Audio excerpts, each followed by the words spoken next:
Hello, hello. You're listening to Sisters Assembled, a Marvel Theory podcast. I'm Taylor. And I'm Katie. And we're two sisters who spend way too much time talking and thinking about the Marvel Cinematic Universe. And now we want to share our thoughts with you. Every week, we're breaking down a new topic relating to the MCU, from reactions to the Disney Plus shows and the movies, to deep dives on characters and important concepts, plus news and a lot of theories.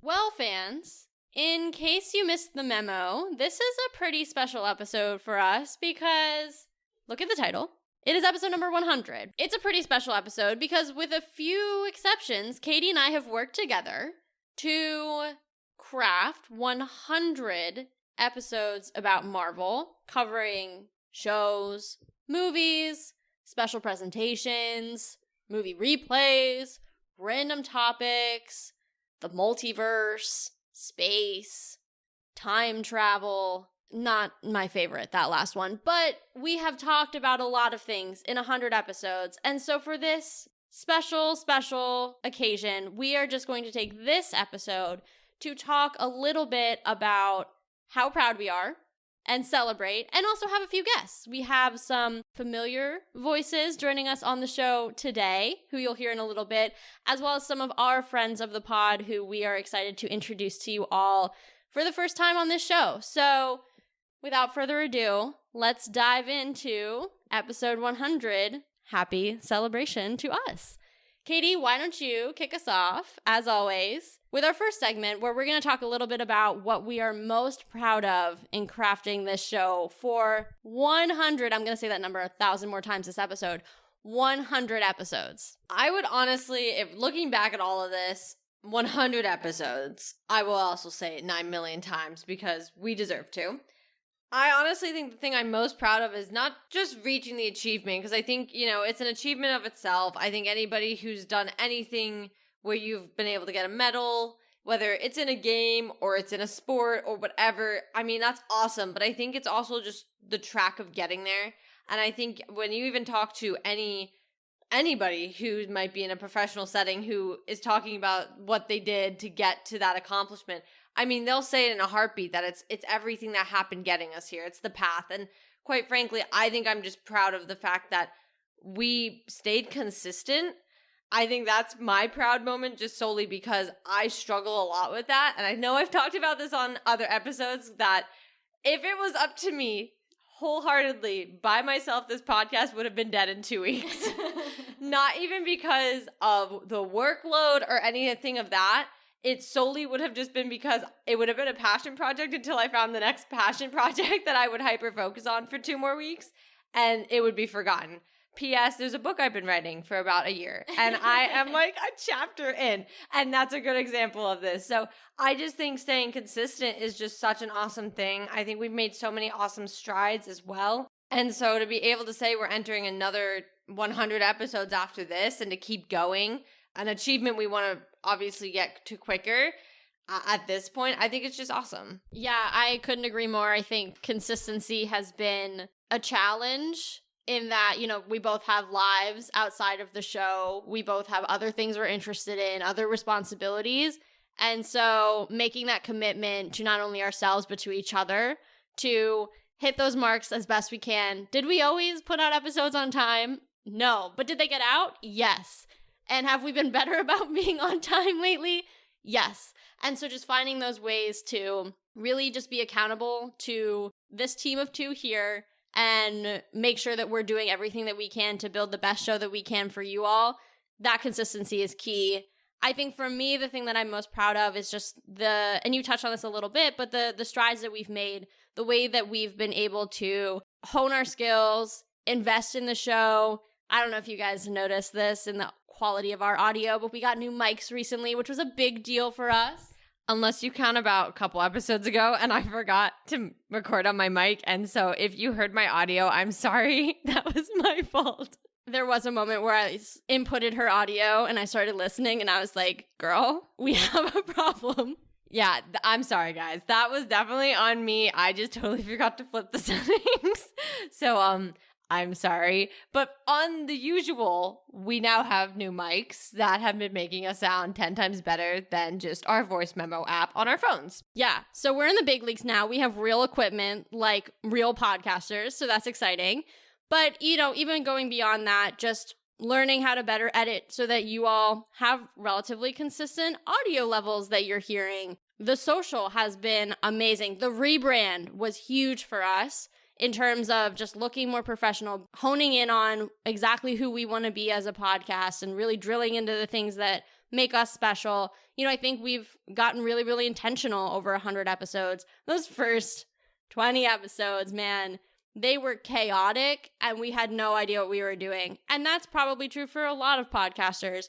But as we've gone on, we have learned how to be more strategic, more intentional. I think that's the thing I'm most proud of, is the way that we have quarterly meetings now, which you all see on our social, and the way that we're able to plan and execute has gotten a lot more streamlined. And I'm a very process-oriented person, so that just makes me over the moon happy. And it took 100 episodes to get there. So I'm really, really proud of that. Yeah, I think we should put an emphasis on the planning, because I can guarantee you we all can account for the fact we used to go into episodes with not a single plan. And we just were guess the episodes, Loki episode 3, we're just going to talk about it. Now we actually sit there and we're okay, so what were the big moments of the episode? Let's hit on them. Okay, do you have something else? Okay, let's strategically go into this and know what we're going to talk about, what might get talked about in the blog instead of in the episode, or maybe might make its extra episode at the end of the show or movie or whatever. But yeah, those first few, I go back because I'm do the transcripts for the show, and obviously I'm working backwards a little bit, and man, I can't even tell we're cutting each other off so bad. Don't go look at those transcripts, guys, because they're bad. They're not edited right now. But yeah, we've definitely made a lot of strides in just how we are able to do this together, and I think that has gone to show in the recent 30 episodes especially. And so we just keep getting better, and that's what we want to do for the next 100. Yeah, couldn't have said it better. I'm excited to find new ways to improve, make the show better, involve you all, try new formats. There's a few episodes coming down the pike in the next few weeks or so that we're excited to share with you all that are different from what we're normally doing. And so as we've built the foundation over 100, numbers 100 to 200 are going to be a little bit more experimentation and a little different. And I'm excited to switch it up, change it up a little bit, and just keep getting better for you all. And I think that's what I'm most looking forward to as we look to our next 100 horizon. And so now that we've talked a little bit about the under the hood stuff, the stuff you can't see, the gross logistic stuff that I get really excited about, but you as listeners probably don't care all that much about as long as we are in your ears weekly, we're going to talk about some of the content stuff that has really been fun for us to work on over the last 100 episodes. And now it's kind of insane to think about all of the topics that we've covered. I listed some of them out at the top of the episode, but that wasn't even going into listing every show, listing every movie, every special presentation. I mean, there's 100 episodes worth of content in here, so there's a lot to talk about, but we're going to pick a couple each that we are really, really proud of or really excited about. Whether the quality is great in the audio, who cares? The content made us happy, and that's all that matters. So, Katie, as always, I'm going to make you go first. I think there's a couple ways to go about answering this. I think as far as just in general, the things I thought we had some of the best discussion about, the things I thought we were pretty on par with, for better or for worse, of, to your point, quality of the podcast, consistency, whatever you want to say about it. I would say, honestly, Spider-Man No Way Home's up there for me, including the actual reactions, but I know we got to do a special debate episode with Davis, and so that was pretty cool, and that was really fun, and honestly, I think maybe that's a fond memory just because we all walked out saying Andrew Garfield's Spider-Man was actually the best, and as a firm Andrew Garfield Spider-Man fan since day one, I was very happy that I turned 2 Tobey Maguire fans over, just by looking at the book, so I'm actually very passionate about that. But I think that was pretty cool. I mean, we don't get to always do a lot of those debate episodes. I think, that's something we want to do moving forward at some point. There's so much to debate. But that was the first time doing it. So that was really fun. I also really enjoyed actually Secret Invasion. And I know, and that's not just because of like recency bias. I think we actually did really awesome covering that. I think we were pretty on par with a lot of the show.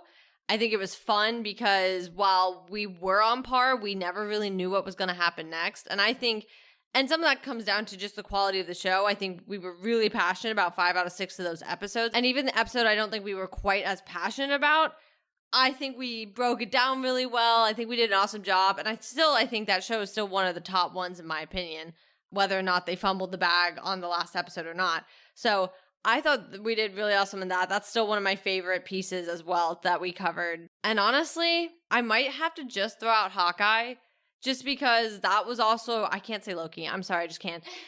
But that was one of the few we got to see some of the episodes together, and we got to see all of like WandaVision, Falcon and Winter Soldier, Loki, all those together, but obviously we weren't yet a podcast during the first two.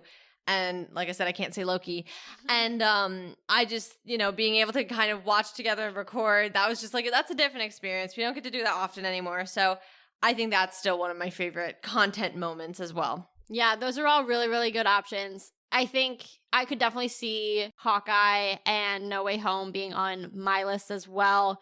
But just to get a little bit of variety, because, variety is the spice of life, I'm going to not name those. I think for me, this is tough. I think weirdly enough, as frustrating as it was this episode, because it caused me like 6 panic attacks, I was really, really proud of our Secret Wars episode because I thought we were able to actually, I think if I remember correctly, we talked about Secret Wars before it had been confirmed as a film. So the fact that we actually were like, I know it was kind of getting obvious at that point, but still, we called it. We were there.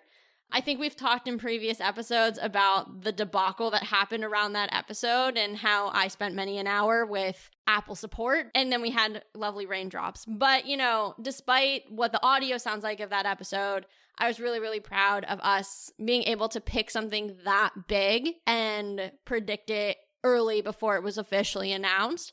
I also got a chance then to read the actual comic, or as you all know, earlier this year, and so that was just like a really awesome thing to predict it and then also get that background a little bit later. So that's definitely a top moment for me. I would also say that our coverage around Ant-Man is actually something that I'm really proud of. Ant-Man the Wasp: Quantumania, I think because it was the first time that we had implemented our reactions and then a few topics stemming out of a movie, which we've now done a couple of times. But that was the first time where we really kind of sat down and intentionally said, after watching a film, all right, we're going to do our reactions episode, obviously opening weekend like we've always done. But then coming out of that, here are a few topics that I think we need to drill down deeper on. And I know we covered Young Avengers, we covered Kang. And so those are really obviously important topics moving forward. And that was something that I think, we talked about process improvements and changes that we've made to the episodes and the show in general. And that was a really cool moment to see something that we were excited about implementing actually come to life. And I think, a lot of that has been stuff that we've gone back to and referenced in later episodes, especially as it relates to the Young Avengers. So that's something that I'm also really proud of. And then just from I really enjoyed this content and also have good memories of watching it. Similar to Kate in Hawkeye and picking it because we actually got to watch it together. Last year, we got to watch the Guardians holiday special together because it was right around Thanksgiving. So we were both home and able to watch together and record together, which, as Katie mentioned, those are really growing increasingly rare. Believe it or not, we're actually in the same room right now recording this episode as I'm saying this. But that's not something that we get to do often anymore. So anytime where we get to be in the same room, feed off of each other's energy, watch it together, react in real time together, those are great moments. That was how the show was born. And so it's a little bit of a return to our roots and not being mediated by FaceTime, though thank you, FaceTime, for making the show possible. Not an ad. It can be if Apple wants it to be, so just reach out to us. Yeah, you know where to find us. All our socials are, linked below. Anyway, so those are some highlights for us and just some things that we've really enjoyed covering, some topics we've enjoyed talking about, as well as just good memories over 100 episodes. There are probably a million more that I can't think of, and Katie, I'm sure you feel the same because 100 episodes, that means we sat together, with the exception of a few times where our friend and guest host Davis stepped in, we've sat down together 100 times to talk about Marvel, and that's insane. But I would be remiss if I didn't say what I think Katie and I both feel, at the very deepest levels of our hearts, which is that this show would not exist without all of you, without us seeing that people are actually enjoying it, listening to it every week. We get our Spotify Wrapped at the end of the year, and we get to see who's checking us out on Spotify or not who, but how everybody's checking us out and all that good stuff. And, without you guys, we would have given up probably around episode 10. I think that's when I had my first meltdown, maybe. I don't even know that we made it to 10 before I had my first meltdown, to be honest. But without, your constant listenership, we wouldn't have a show. And we are just so grateful for all of you for sticking around with us through our audio issues and our challenges and our sometimes late episodes. We're learning, we're growing, and we're so grateful for you all to be here with us throughout this journey. I just have to say 10. I'm not sure that might not have been the threshold. I feel like it would have been like 5 because we definitely struggled, especially when we had to do the double episodes, which was a choice that we did to do Loki and Black Widow together. TBT to the questionable choices we were making at the beginning of this show. Yeah, that was definitely a choice I don't agree with, but here we are. Yeah, but honestly, as Taylor said, this would not be possible without you guys. I mean, when there are moments where we aren't always feeling the most confident in things we're doing, things whether they're working or not, and being able to see, you guys joining in, you guys coming in on YouTube, on Spotify, adding us on socials, talking to us on socials, interacting in whatever way, shape, or form. That's what boosts everything for us because quite frankly, like without that, we would have had a lot of moments where I think we would have had to seriously talk about, do we want to do this? Is it worth it? Are people really getting what we want out of this? Because we just want to create a great community here and talk Marvel because that's what this is all about. And so it all comes down to that. And we're just so happy that we have you guys here and you guys are, well, and to Taylor's point, you've stuck around during some of the crazy moments, the not so great moments, the just all over the place moments, and even the episodes where we used to just argue with each other on the mics all the time, or I guess not even the mics because we didn't used to have mics. So even when you stuck around for all that, we're just super appreciative of all of it. Yeah, definitely. We wouldn't be here without all of you, but we won't bore you with any more of our reflections, ruminations, though we will say thank you one more time because, again, you guys are awesome and we are so, so, so appreciative of your support. But without further ado, let us dive into the meat of this 100th episode with some of our guests. And we're excited to have you all join us. Listeners, we have a special new segment for you for this 100th episode. We just got done talking a little bit about our reflections on what it means to us to be 100 episodes into the show. And now we are bringing back a familiar face who hasn't been here in a minute from the show, our good friend and sort of frequent guest host, Davis. Davis, welcome back. Hello, it's great to be back. Honestly, it feels like forever that I think Moon Knight. We were talking about Moon Knight the last time I was on the podcast. Yeah, that was a while ago. It's been a long time. We haven't talked about Moon Knight in a minute. Yeah, well, thank you very much for having me back, and hopefully some listeners are thrilled that I have returned, but maybe not, who knows? Well, I know we're thrilled to have you back. Oh, thank you. Katie's laughing, but I'm at least happy to have you back, my friend. Oh, thank you. I appreciate it. Anyway, so appreciate you again coming in and helping us celebrate our 100th episode. We're going to be focusing all on fandoms because, of course, that is the basis of our show and everything we talk about here. So let's just dive right in. First question for you, Davis. What fandoms are you a part of? Well, first of all, before we start, I just want us to take a moment to recognize 100 episodes. That is insane. Thank you. I mean, like, bravo. That is so awesome, so cool. Like, when you started the podcast, did you think you'd get to 100? I mean, that's a pretty big milestone. Definitely not. I mean, it's actually shocking we haven't killed each other yet. I would actually have probably said the same thing.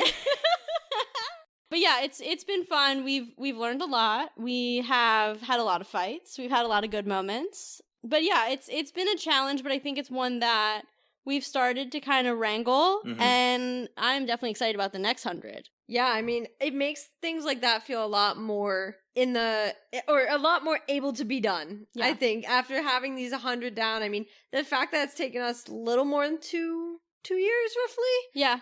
to hit 100, and that's only going to get quicker as we've turned to doing one episode every week. It's going to be exciting. It's fun. I feel like we've gotten a good background going for us, and I'm happy to just keep going. But yeah, that was it. I just wanted to congratulate you guys because 100, I mean, that's incredible. I mean, it's quite the accomplishment. Thank you. And I mean, some of those episodes we couldn't have done without you because realistically, you filled in when one or the other couldn't be here. So we kind of need a second person to do this show, and appreciate, all of your support as well, and being able to step in and guest host when one of us had a prior commitment that we couldn't be on. And realistically, those episodes wouldn't happen without you. So we wouldn't be here without you, my friend. So thank you. Oh, well, thank you very much. I'll take 0.5% of the credit.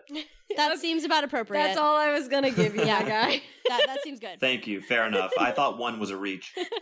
This is true. Yeah, you hit that one on the head. But without further ado, diving into the topic of fandoms, tell us, what fandoms are you a part of? What do you consider yourself a member of? So I think there are 3 main fandoms. First being, the Cleveland sportsdom. I'm a Cleveland sports fan. Get out of here. Whether that's good or bad, a lot more bad than good in the past couple of, my whole life actually. That's a sign you might want to leave. Jump ship. It hasn't been a great run. But yes, so I am a die-hard Cleveland sports fan. I live, breathe, and die bleeding a lot for these teams.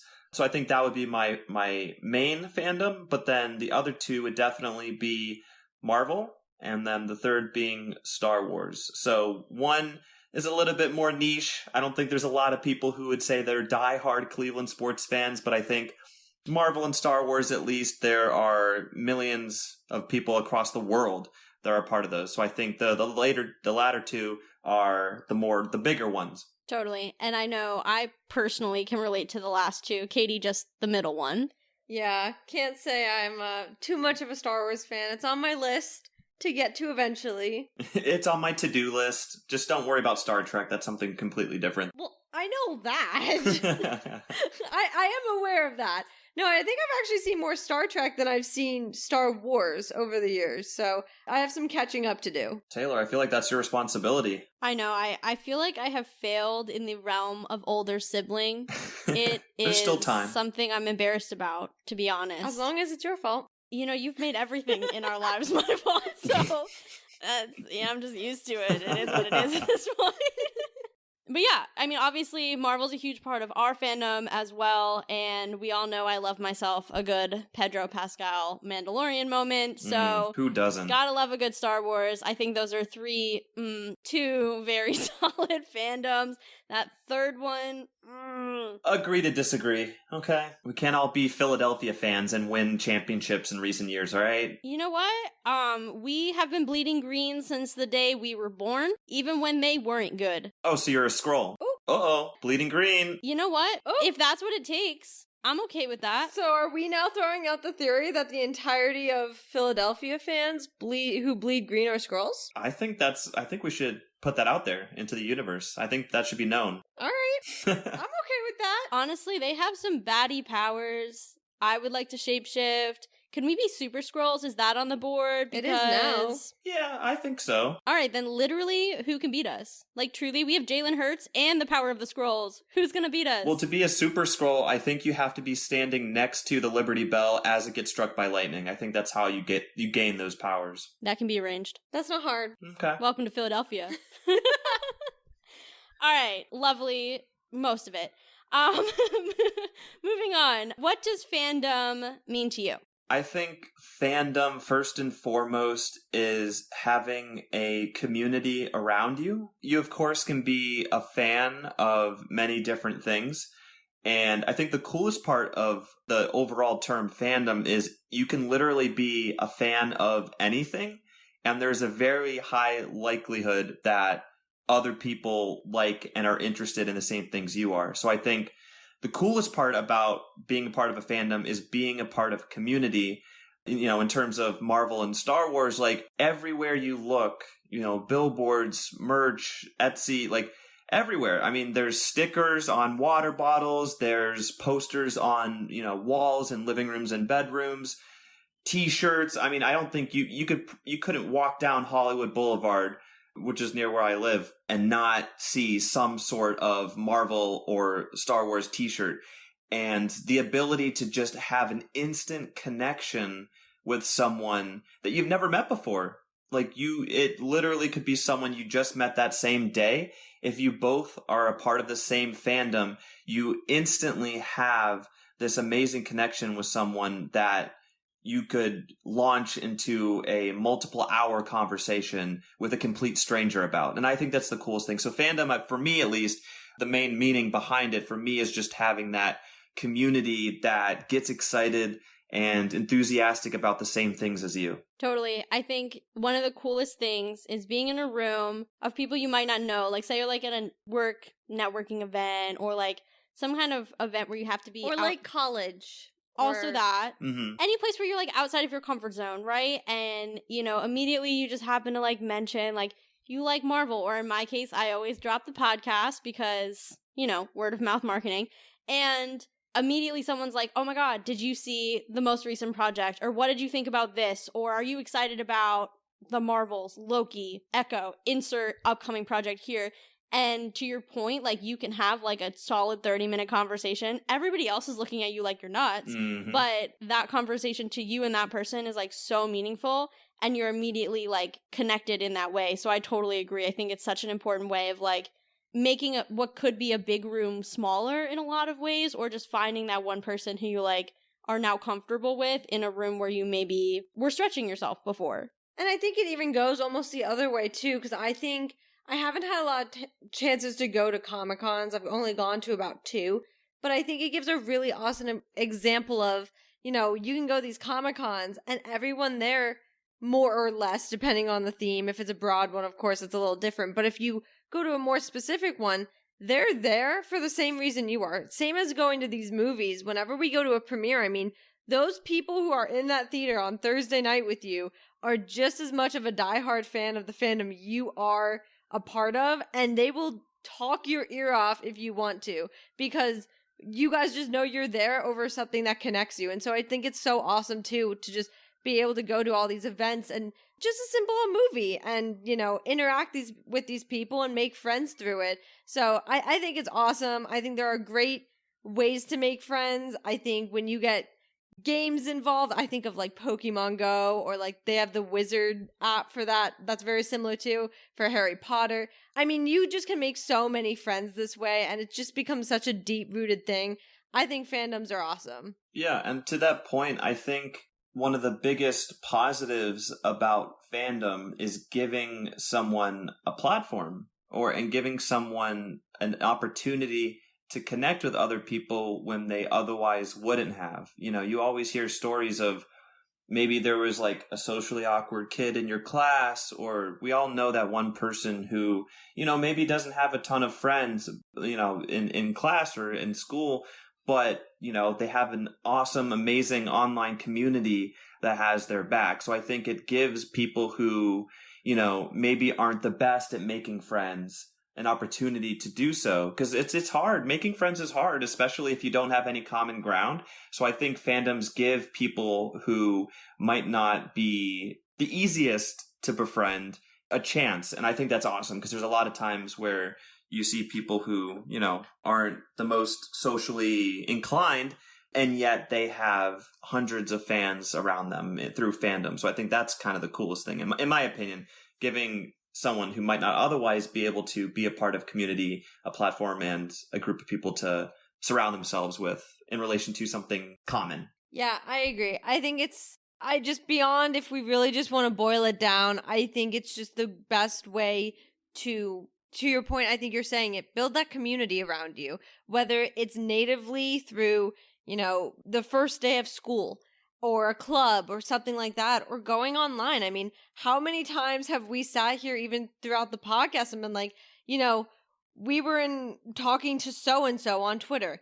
No idea who they are behind the screen. I don't know who they are for Adam, and I never might ever know that. But I mean, we had a whole conversation back and forth, or we debated something back and forth. So I think it's just having that ability to just have a community around you that's just so golden about it. Yeah, and to that point, 2 years ago, I moved out to Los Angeles. I moved across the country into, one of the biggest cities in the country. And I didn't know quite where I fit in. It's a huge city. It's hard to find your niche, to find your group. And so I was having a hard time because I was nervous. I didn't know where exactly to fit myself in this huge city.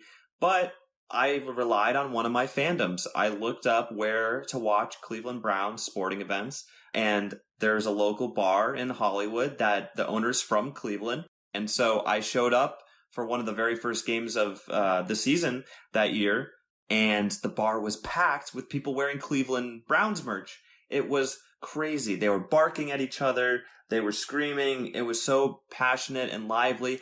And I'm like, okay, this is it. Like, this is my community. I finally found it in this huge fishbowl that is Los Angeles.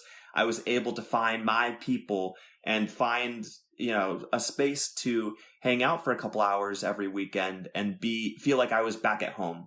So I think that's really where the sports fandom has come in handy as of recent, because it's given me a place where I feel like I'm at home and fit in a huge city. Obviously not as big as New York City, but I'm sure, Taylor, you can relate to some degree. Yeah, definitely. I think you hit the nail on the head with that one in the idea of like making a large place smaller. Mm-hmm. Obviously, New York there's so many people everywhere, and that could make it seem like it's supposed to be really easy to like meet people and find friends, but realistically everybody's kind of doing their own thing and you don't really actually know anyone, right?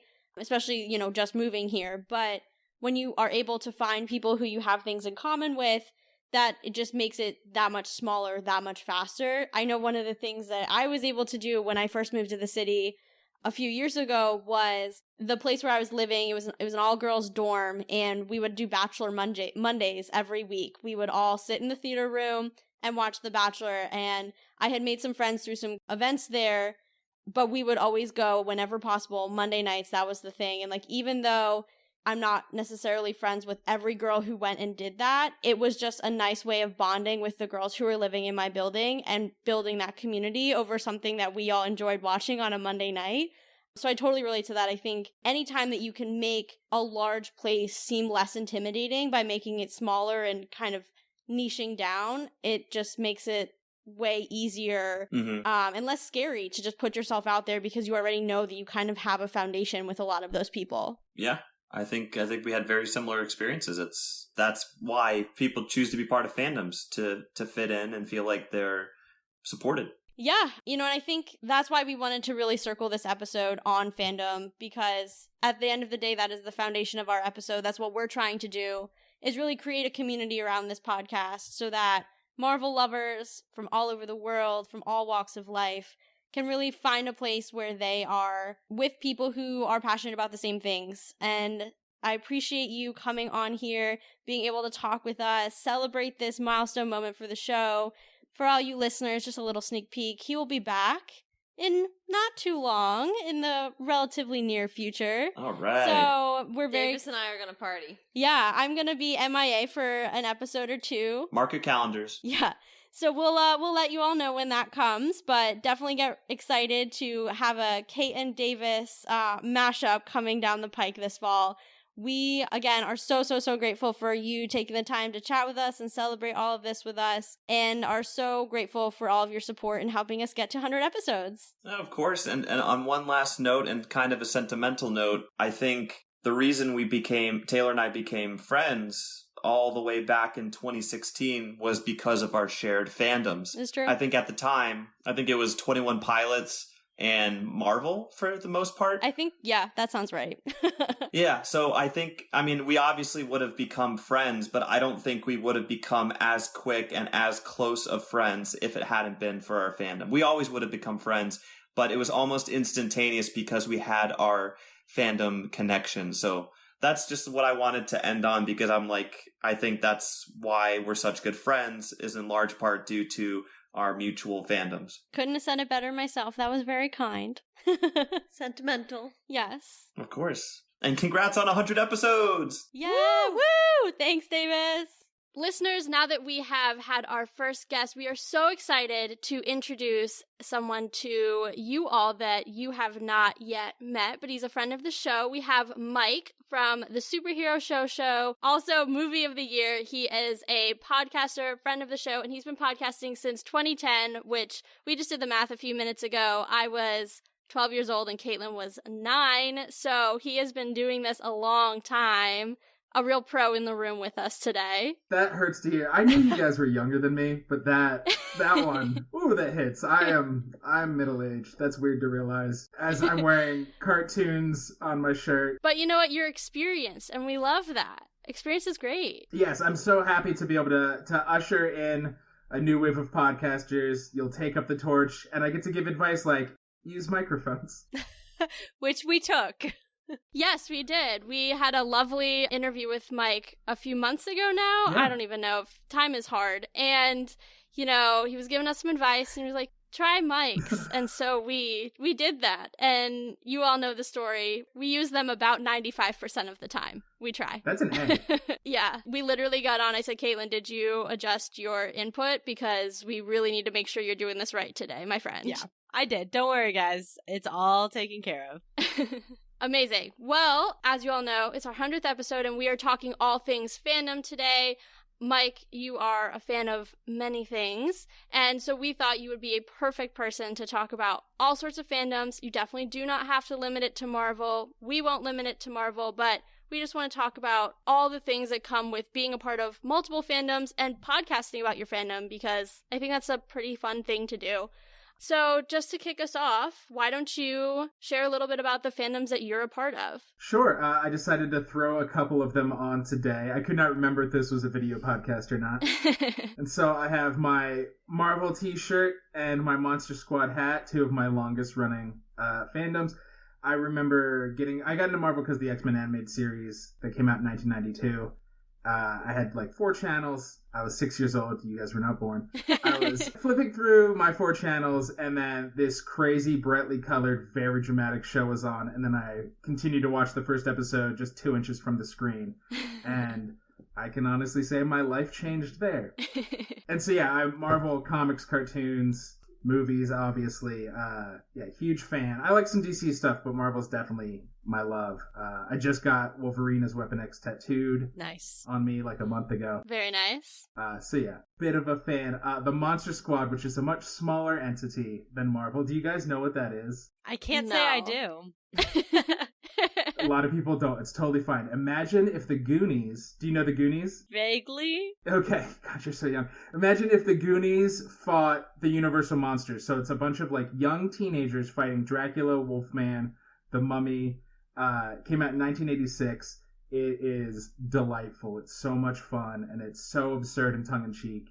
And Shane Black, he would go on to direct and write so many things. The Last Boy Scout, Die Hard, Iron Man 3, and then MCU. And so, yeah, it's just very tongue-in-cheek, which a lot of the stuff I'm into tends to be. Those are big, too. I don't know. I have more. How long do you want me to just rattle stuff I'm into? Hey, keep going. Oh my gosh, we love a good fandom. We're both part of so many, go for it. Fandom to me feels so, very internet-y. I've been a fan of things my whole life, but fandom feels online. And it leans nerdy, right? So if we're going that way, loved Firefly and Serenity and Buffy, do not love the creator anymore, have a complicated relationship, and I think that's part of being a fan of stuff. Eventually somebody who makes stuff you like is going to let you down because people are gross. Yeah. Yep. One of the things I'm a huge fan of, and I guess was the first community I was part of, because I'm of the age that I remember when AOL showed up, and I was a nerdy kid, right? So that there was not a lot of outlets. I didn't have a lot of friends, to the point that I bought Dungeons & Dragons books just to read them. I did not have enough friends to play. Oh, no. Me and my one friend would just sit there and read them. So, into the stuff, but not part of a community until it was really late middle school, high school, I found live punk shows, and pop punk and emo in general, I would say I think it's nerdy, because I think everything's nerdy if you're into it enough. But that is a huge fandom. I'm to the point that now in my late 30s, I'm still going to emo nights or a thing all over the country, and that feels the closest thing to me I think I can so many times I'm I'm a fan of thing, but can I say I'm part of the fandom? I feel like I have a weird relationship with that word. But that stuff, it's live, it's communal, you're all screaming your heads off, and I don't know, punk rock church, it's fun. Yeah, no, I think that's a good point though. Like the difference between being a fan of something and like being a part of a fandom is that kind of like community line, because like for example, I'm a fan of the Hunger Games, but I don't live on that part of like the internet. To Right. what you were saying earlier, like it's very tied to the internet. And that's not a part of the internet that I like really even dabble in. Maybe if I was like growing up, I did grow up with the internet, but like if I was on the internet more at that time, I think when I was reading it, I think definitely I would have been. But like when it comes to Marvel or Star Wars, like that's where I'm like online, like talking to people and like freaking out about how good Lothal looks in Ahsoka, like, you know, that type of stuff. But I like that point too of the difference between like liking something and being a fan, and then also like being a part of the fandom as part of the community. And I don't know if you've gotten into this I loved when you emailed me what it was going to be about. I was very excited, and like I said, I have a interesting relationship not just with being part of one, but like the idea of it, because the benefits of fandom, right, is the community. You can meet people across the country, across decades, and you're just like, you're into what I'm into, let's talk. That's how we met. Yep. I can say, I don't know if this counts as fandom, but other nerdy podcasters. Yes, it started literally. as part of the pandemic. Me and my co-hosts were just like, we miss talking to other people. Everybody's at home. Let's start finding other nerdy podcasts that are out there. And this thing that feels very insular, like it's just talking to you and your audience, it was awesome and broke open this whole world. And I've gotten to meet dozens and dozens of podcasters from across the country. And because I'm a podcast nerd, I started doing it in 2010, pre-Serial, when people were still asking, what is a podcast? And so I love podcasting. I love podcasters, and I love like meeting you guys was awesome. And the stuff you're into, and just you're like, I don't care that we don't have the equipment. We're just gonna do it. That's so cool. And so that's the stuff I can get on board with. There's to me the nerdy fandoms, because again, I love the MCU. I like Star Wars. One, the fan versus fandom. I think I like that stuff until you meet somebody who can quote every line from every movie, and you're like, I guess I didn't. I guess I don't like it because I can't do that. Yeah. And then there's the toxic fandom where you're like, I have critiques. My other movie of the year is my less nerdy show. The movies are nerdy as hell. And it's like, I think criticism is an important part of being a fan, an important part of interacting with art, but it does feel like online fandoms are now little armies and freak out if you have one bad word to say about a thing in their world. Yeah, I think that's a really interesting point, because I think too, you're bringing up that toxicity, and I think as Marvel fans, I can positively say we've seen such a shift, I think, in that fandom as well. Almost on the opposite. When you like something, especially Phase 4, we've actually really enjoyed a lot of the projects. Mm-hmm. Honestly, the internet has not.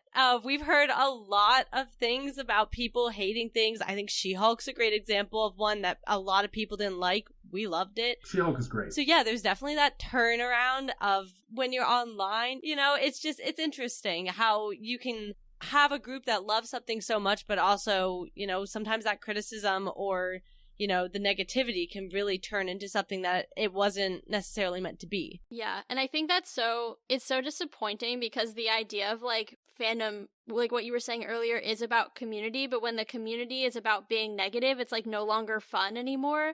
Like I know Star Wars is like notorious for that, for like really crappy stuff too. And so like it's very disappointing when you like come across that stuff and then you like find little pockets of hope where everybody just like really likes one thing. You know, up until season 3 it was The Mandalorian. Right. Everyone was like, oh my god, The Mandalorian, we can agree, we like this one. And then, you know, season 3 now everybody's, you know, jumping ship. But like it is nice when you get that one little beacon where everybody's like, this piece, we like this and we can agree to like this one thing. That's growing increasingly rare, which is disappointing. And I think there's a difference between being critical of the things you like, and it can be thoughtful and nuanced, and you can have conversation, because that's we want to pick it apart. Like I like being like, here's how they messed up, and here it could have done this, and I would have expected this, and talking about things, because nothing's perfect. Versus like there's the die in a fire kind of people like, oh, so this was bad, so they should all burn in hell. I'm gonna find the creators' addresses and start emailing their kids. Like, you're like, what is wrong with you? Yeah. Like, but it's okay to be like, hey, this movie was not as good as the other movies, and here's why. Like, I don't know where it is in my rankings, but I love that The Last Jedi exists, because it is an unending conversation. And there's some gross, evil, negative parts of it, but there's also just like, I happen to love it. there's a lot of people who dislike it. And so the people who won't insult you because you like it, to be able to just debate and talk and chew it is amazing. Yeah, I think there has to be room for, to your point, like nice, not even nice, yes, nice in the tone conversation, but like thoughtful. Like you don't want to just be like a hive mind of like everything they put out is amazing, right? Because like that is just not fun either. You want to be able to have those debates and like talk about theories and talk about, oh, I wish it could have been this, and then there's everybody's talking about their ideas and their expectations, and expectations can kind of get you in trouble sometimes. Yeah. But at the same time, like it's fun to talk about, and if you're all just agreeing like this is good or this is bad and not really conversing why or going in depth, then it just kind of becomes really flat and shallow instead of like the rich piece of content that was actually put out. And yeah, why I think it might come from one, that people get rude online because you can't see eye to eye. Most of the conversations aren't. We at least right now can see each other's faces and we're like, oh, that's a human I'm talking to. But so much of it is not. You're just shouting, and like empathy is going down. They've done studies and that's scary. And no, I lost my train of thought. It's a Monday evening. My brain is fried. It's challenging. What was I going to say? I don't remember. It's gone. Maybe it'll come back. No worries. That happens to me literally 4 times a day. So you literally told me something before we started recording and I couldn't remember it 2 seconds later. So there you go. It is a Monday. But we've talked about this a little bit, but definitely want to like hone in a little bit on what fandom means to you. You've talked about the community aspect, but what other elements do you think it's really added to your life as well? I do think, just because of what got me into it, because it was X-Men and then like books about dragons. And so I was such a quiet, shy little kid that I'd always be in the corner of school. I'd finish whatever assignment and just read. I didn't know how to talk to people for most of my life. So it was pure escapism.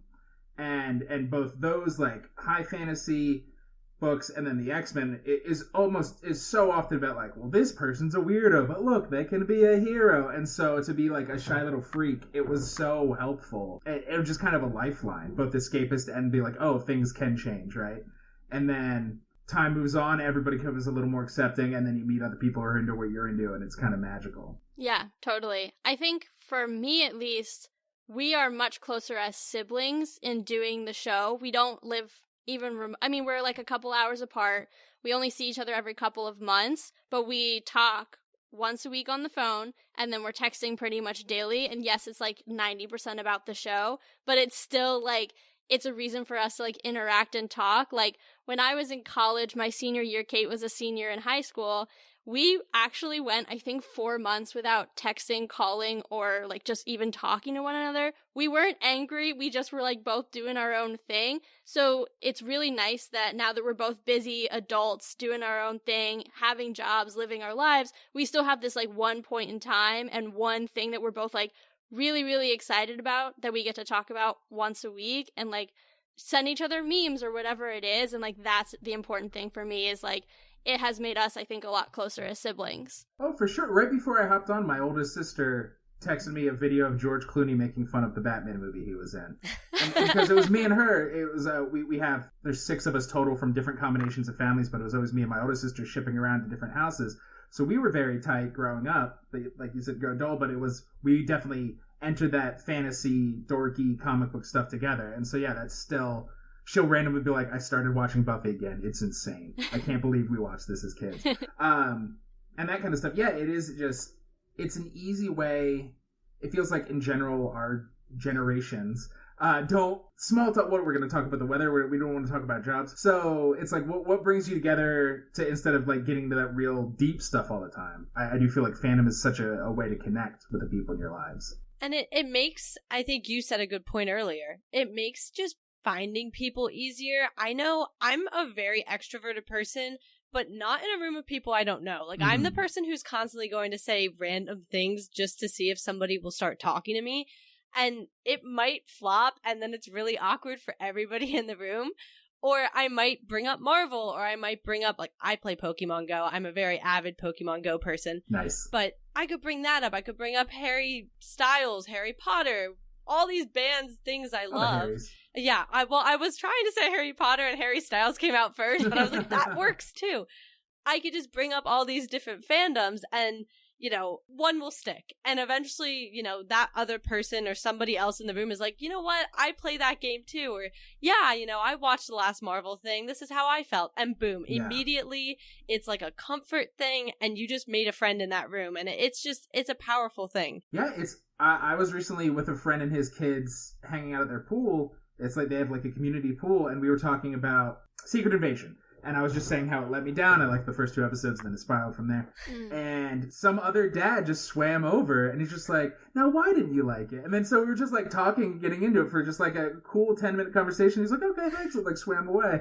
And yeah, it's that's you wear the paraphernalia, you throw out a quote, and it's just little calling cards, little smoke signals to other people who are into what you're into. Oh yeah. A very cool IRL fandom has been the Taylor Swift concerts, and I did not get to go. I'm not a millionaire, but I know people went, and just seeing that people are like trading bracelets and like this very like, it feels so, at the same time it feels like decades old of making bracelets and trading, and very online meets IRL, because you're trading and you're it's this weird cool community building with people you're going to share one magical 3.5 hours screaming along to every song night with, and I think it's awesome. Oh yeah, I mean that's kind of I think why Harry Styles slipped out as well, because as somebody as a fan way back when One Direction was a thing, and now I follow his solo career. I mean he's another one that when he was on tour, I mean, the atmosphere is so amazing. You're just there, as you said, for 3 hours. And sometimes you just start talking to someone because you ask them to take your picture or whatever. And next thing you know, you're like, besties for life. That I guess we're going to change numbers and everything. Yeah. So it's really cool, the in real life kind of moments, especially when it does meet those internet moments as well. For sure. Amazing. And then our last question for you, and it's something, again, we kind of touched on as we've been chatting, but why do you love being a part of the fandoms that you're a part of? You can pick a couple or general, however you want to go and attack that one. Okay. I'll pick the one we kind of touched on, but like Marvel, I know you guys are super into it. It's a lot of it. I think we touched a little as I was a weird little kid, and it was an entryway into that. The one that maybe people don't think of as a fandom, but I'm hot off of going to Podcast Movement, which is the biggest podcast conference. It's 11 years running.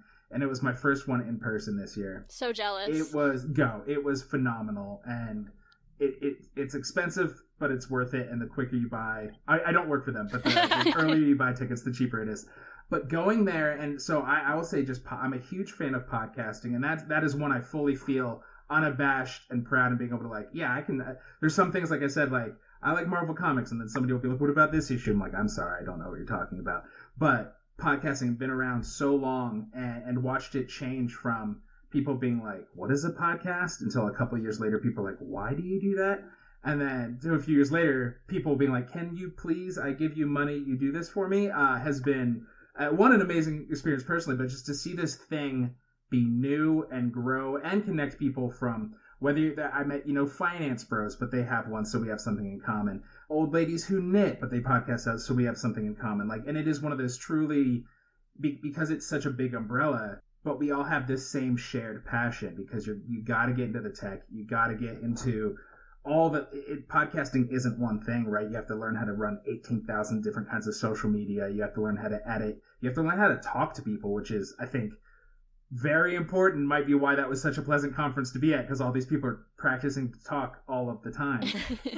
And yeah, it's just a very connective medium and technology. And so it changed my adult life for sure. It's the longest thing I've ever done. Yeah, I mean, just being in New York, there's a really strong podcasting community here. And I'm a member of the Podcast Academy, so kind of the same vibe, the same types of people who end up going to Podcast Movement are in that. And we'll have every once in a while we'll all get together and everybody's just talking about, what are you doing? What's your show about? What, are you liking this? What's your hosting platform? And why do you like it or not like it? Yeah. This is the one I use. And just getting super nerdy about this one thing, even though our shows might be about, to your point, something totally different. We have this one medium in common, and everybody who's into it and really, really into it is really, really into it, yeah. And that's such an amazing thing to walk into a room and be with a bunch of people who are super into the same thing that you are and want to talk about it the same way that you do.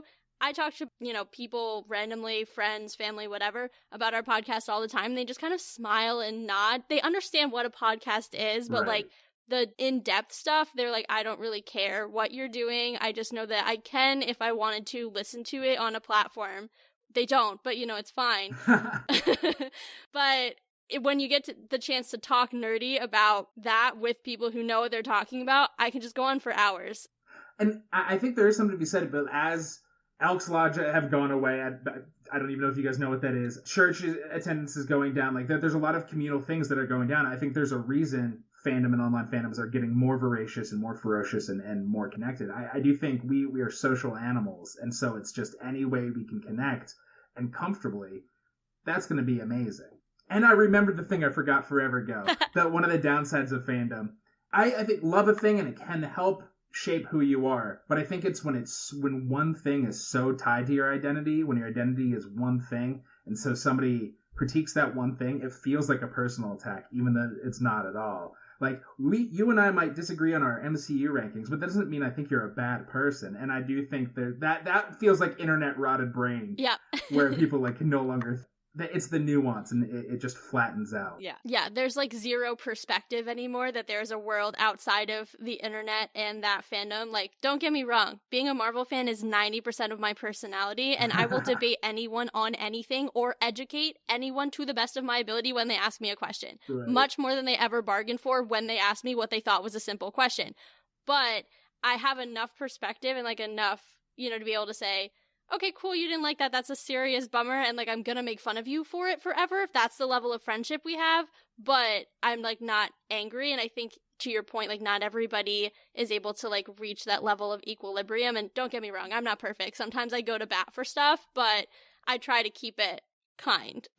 Yeah, I think it's interesting. I mean, Taylor, you actually brought this up in a couple of our episodes, or a couple episodes ago, I think. Agents of S.H.I.E.L.D., you were even saying you've gotten in a lot of debates online with people who are really willing to go to bat, but they're not willing to always see the other perspective, or it doesn't really turn into a debate anymore. I remember there was one thing you were going after, and somebody just ripped Taylor a new one, and I don't know what it was. It was quite mean. But it's shocking. Yeah, I think it was something about, it being canon, and my perspective of canon is whether it's can be realistically a part of the MCU in the multiverse. Right. In canon, more specifically, them being 616. So if I say something's not canon, it means it's not 616. But that's fine. It totally can respectfully live on another universe. That was my whole point. Someone absolutely ripped me a new one, trying to tell me it was 100% 616, and there was absolutely no way, and I was stupid, and all this stuff. And I was like, dude, I haven't seen the show in 5 years. I'm now currently rewatching it. But I haven't seen it in forever. But from what I remember, it does not jive. So, it was definitely tough. Doesn't. No, it does not. There's a certain point where it's no. Yeah. But also, why tell somebody they're stupid? It's okay, we disagree. Because, where I'm at, none of the movies are 616. 616 is the comics. That's its own thing. The movies need their own designation. Interesting. Oh. But I don't think you're dumb or a bad person because you call it 616. You're just wrong. Hey, I tell Taylor I don't love she's your wrong tone, all but the that's time, fine. It's her favorite thing. Literally why she was put on this earth, I'm pretty sure. Exactly. That's what sisters are for. Yep. Well, if I may turn the tables, 100 episodes in, I hope you guys are proud of yourselves. That's a huge accomplishment. That's awesome. What have you learned in 100 episodes? Feels like 100 years. Right? 100 episodes of podcasting with each other. What have you learned? I think we've learned, at least I've learned, I don't want to speak for Caitlin because she'll hit me when the next time I see her, but I think for me it's all about how to communicate effectively. We definitely, the first year, there were times where we tried to have a civilized conversation, ended up screaming at each other, and one of us hung up the call. And that happened more times than I would like to admit. But now, we have planned meetings, we have, strategy discussions that are just two people coming at it from their own perspective. We're both marketing people, so usually we're talking about marketing the show or something like that. And we're coming at it from our own disciplines, and we're able to communicate more effectively our point of view, and without feeling like what you were saying earlier, as a personal attack, right, because I don't agree with her strategy. More just, hey, this is my point of view, and being able to effectively communicate that has made us leaps and bounds better in our show for sure. That's great. Yeah. And I don't want to steal yours, but I want to say communication as well, but not as much in the back end. Just the actual podcast itself, we could not speak to one another. And it wasn't because we don't know how to talk. We clearly both do, and we both enjoy doing it. But in the early days, during COVID, she would sit on the chair next to me, I'd sit at my desk, and we'd be sitting there recording, and we just grew up in a family where you just yelled over each other. And so we would be sitting there, cutting each other off, talking over each other, and then we'd get in arguments because, I mean, there have been times I sat there and I said, Taylor, if you don't stop talking, I'm leaving. Because I just was getting so frustrated because she wouldn't let me make a point. She just keep cutting me off. And so it is communication for me as well, but just, actually being able to hold conversations. And there are still moments we cut each other off, but we're a little bit more mindful. And I think we can actually put out a podcast now without us cutting the other person off every 5 seconds. So that to me is a huge accomplishment for us. Yeah, there's a lot more finished thoughts and ideas now, which is really exciting and I think makes for a better listener experience. Probably. And so, just so you don't think you're alone, or in years 1 or 2, because I've been podcasting with some of my best friends, I threw a chair across the room in the middle of a show. So yeah, it happens. I can't Everybody say I've done gets that. frustrated sometimes early on. We used to drink pretty heavily on our shows. Our first show was a drinking game where there was shots, that forced shots would have to happen throughout the first hour. So, this is going to make you feel awful, but when we first started our show, Katie wasn't even old enough to drink, so that's crazy. That would have been a challenge. I do have one random question for you, because you've been podcasting for much longer than we have. We've hit 100 episodes. What piece of advice do you have for us at the foundation we've got to hit the next 100 and make our show even better? I'd say never stop tweaking. And I know there's people who that freaks out, but don't coast. I think it's very easy to you get your formula, you find out what works, and you guys have. But it's to keep it exciting and interesting for you and your listeners, and have that reason to show up every week. Always fiddle, and it's awesome that you're marketers. That's my background as well. And so it's what's working, what's not, and either on air as a listener, randomly do focus groups, listen as a listener, which is, I know that's so hard. But listen and come back with notes for each other and yourself. Don't just note each other, because that could cause those fights again. Oh, it definitely does. 100%. I get random texts of, you say this too much, and then I get annoyed.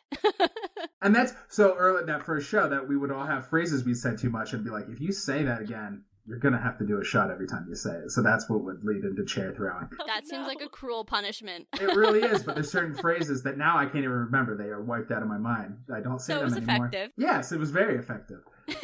And just black out. So don't do that. Don't drink too much on a show. And then for the marketing aspect, and you guys probably already know this, is I'd say go where it's already kind of natural for you, because there's so many avenues out there, and it's so hard to learn. If it's not something you enjoy doing, learning is part of an aspect, but there's too many avenues, and I think that's where burnout can happen. Is you have to do some of that extraneous stuff, clearly, because you want people to know the show exists. But I think if you hate X, don't go on X.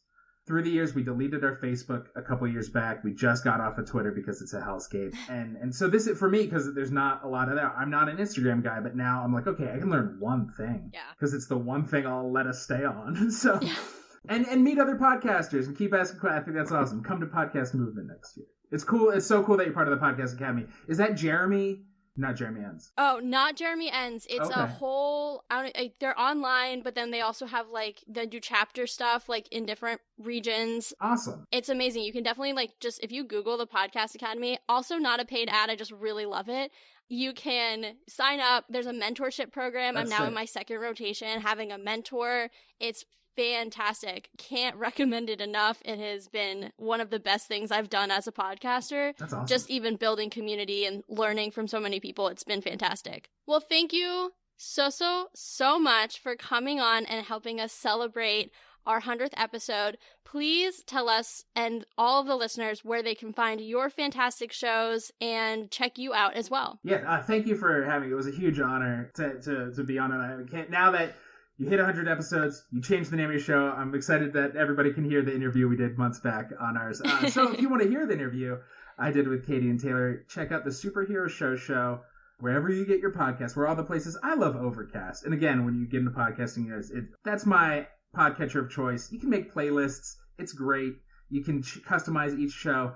It's amazing. Check out Overcast. But I guess more importantly, check out the Superhero Show. We're about to hit 500 episodes. That's awesome. I don't know what we're going to do to celebrate, but I think in 5 weeks we hit that. That's mind-blowing. It's a lot of time. And Movie of the Year as well, if you're more into movies. For that show, each season is a different year. Right now it's 1973. We build a bracket of 16 movies and then watch them and make them fight to find the best movie of that year. And then, I don't know, Instagram at Your Pop Filter. I'm at Microphone Yo. If you want to see me and my dog and my wife, that's Microphone Yo, because my name is Mike Gravagno and it sounds alike.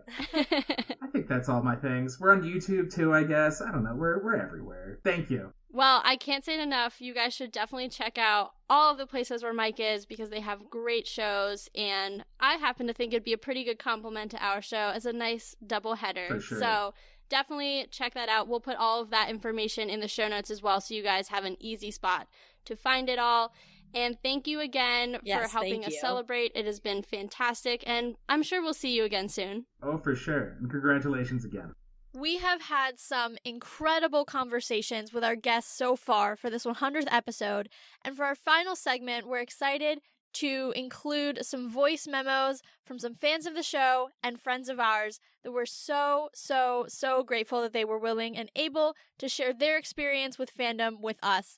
So without further ado, let's tune in. Hi Taylor, hi Katie. Congrats on 100 episodes. I'm happy to be a fan and proud to have seen all the success that y'all have gotten from this podcast. And thanks for allowing me to be on the show. So, a reason that I love Marvel so much is just because of the large amount of conversations that can come from it.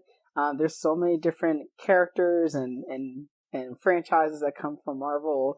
And I love the fact that, like, you can have a conversation with anyone as far as, like, their favorite character or favorite moments. Like, my favorite character in Marvel, in all of Marvel, is Black Panther. It slightly overtakes Spider-Man for me, but either way, like, I just love the fact that, like, I can talk with different people, like, either, like, through you all in the podcast or, like, with other friends of mine that, like, love Marvel and, like, have different conversations about the movies, the comic books, video games. It's just all a lot of cool things that can come from a conversation in turn from Marvel fans. So that's the main reason why I love Marvel so much. But yeah, again, thank you and congrats on all the success and the continued success y'all have moving forward. So I enjoy being part of the Marvel community because it's something that me and Katie have been doing together for a few years now. And it's just kind of like just the community, Marvel. I was just telling her today actually that I was excited for the new movie to come out or for whatever new movie and show because I listen to your guys' podcast obviously and I hear, oh, this and this and this is coming up and I'm excited. I'm very intrigued to see what's next. I know there's everything stopping with everything that's going on as far as all the studios and stuff not really writing scripts or anything, but I'm excited for all the movies to come out. It's very, I wouldn't say close-knit, but that's probably what I would describe it as. All the fan theories out there and all the crazy ideas that the community has. It's very interesting to one, hear it on your guys' podcast with your theories, but also to go into the movie. Now I'm kind of racking my brain when I'm into a movie or watching a show like, all right, well, Taylor and Katie had said their predictions, and I'm like, all right, let's see how close they were. And I'll catch myself like, oh, wow, they were right, or this was right, or some of the theories of some of the fans, I'm like, they're right, and especially when, one of the movies leaves off on a hard, really hard cliffhanger, and a lot of the theories start coming out, and you start looking at them, and obviously me and Katie, I would never have gone through them on my own, and Katie's such a fan, so she goes through them, and me and her will talk about it, and it's so interesting to know, like, when we're watching, like, wow, they were right, or even Katie was right. Katie called a few things that you guys had talked about. And it's just very interesting to me to be able to kind of really be excited to see what's next and know all the predictions that the community has and to kind of compare. So that's why I enjoy being part of it. So it's a mix of, it's a home, cozy feeling, Marvel in general, and the community because of the community itself, but also obviously because you guys enjoy it, and it's something that I can enjoy with Katie together, that we can enjoy together. So that's why I enjoy it. And I love obviously listening to you guys because, one, I just like hearing you guys talk and hear what you guys got. But it's also nice to compare it when I'm watching the show, like actively compare what you guys said to the show and see how close you guys, hit the nail with the hammer, hit the hammer on the head, hit the nail on the head. That's it. You know what I'm talking about. But it's very intriguing to kind of see how close everybody got with all their theories and predictions. So that's why I enjoy Marvel and the community. We have had some incredible conversations with our guests so far for this 100th episode, and for our final segment, we're excited to include some voice memos from some fans of the show and friends of ours that we're so grateful that they were willing and able to share their experience with fandom with us. So without further ado, let's tune in. This has been such a fantastic 100th episode, and what a wonderful way for us to celebrate this milestone with some friends of the show and all of you. And we're so excited to hit the ground running on this next 100 episodes, make the show better, and continue to build our community. Thank you all for being a part of this journey with us, sticking with us, being patient, and helping us be better podcasters. We are so grateful. And with that being said, that is a wrap on our 100th episode. You all know where to find us. Definitely make sure that you are subscribing on your podcast platform of choice and checking out the website. And if you'd be so inclined to check out our homepage where you can support the show via affiliate links. Make sure you guys also give us a follow on Twitter at SisAssembledPod and Instagram and Threads at Sisters Assembled. You can keep up with the show there when new episodes come out, blog posts, and just fun things us as the hosts are doing. And for episode 101, we are going to be going back to one of our longest standing series, which is our Marvel replays. We will be going to Black Panther, and so that's going to be next episode. Get ready. Make sure you guys watch the film if you would so choose, so you can kind of get the same experience we got to have by rewatching it. And as always, make sure you keep up with us because Marvel just blew your mind, so let's talk about it.